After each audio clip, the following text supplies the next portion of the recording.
If you're like me and you've got heaps of time on your hands right now, you might be thinking, I should take up cycling.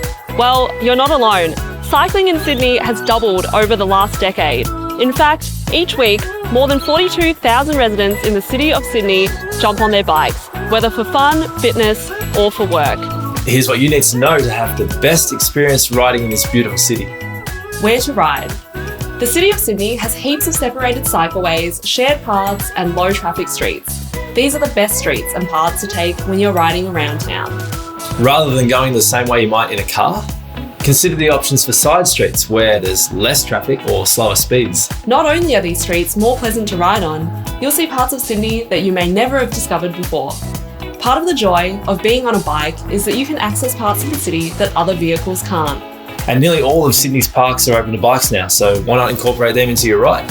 You can order a copy of the Sydney Cycling Map free to help you plan the best route. Don't just rely on Google Maps, as the directions that it offers aren't always the best for bikes. Try other apps like City Mapper, or better yet, ask other riders for their tips on Facebook groups like the Sydney Bike Commuters page.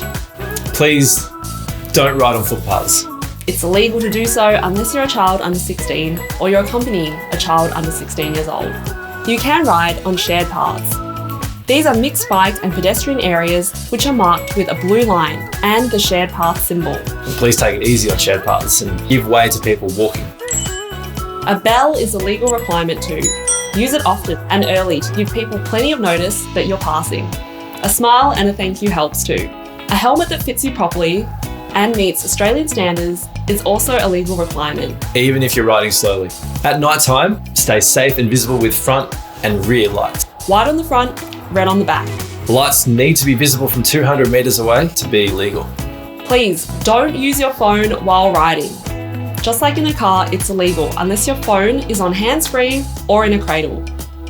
On the road. On a bike, you're entitled to use the full width of the lane, just like other vehicles can. You're also allowed to ride two abreast. In fact, riding in the centre of the lane, or what is sometimes known as primary position, is generally the best and safest place to ride. Riding the centre of the lane makes you more visible to other road users, as well as giving you better vision to spot oncoming obstacles or hazards. Avoid riding in the far left of the lane, or what is sometimes called the door zone. Riding here puts you at risk of being hit by opening car doors and invites motorists to squeeze past. Ride predictably so other road users know your intentions. This means riding in straight lines, stopping and turning smoothly, and thinking ahead about where you're going and any actions you might have to take. Communication helps keep you safe and reassures other road users.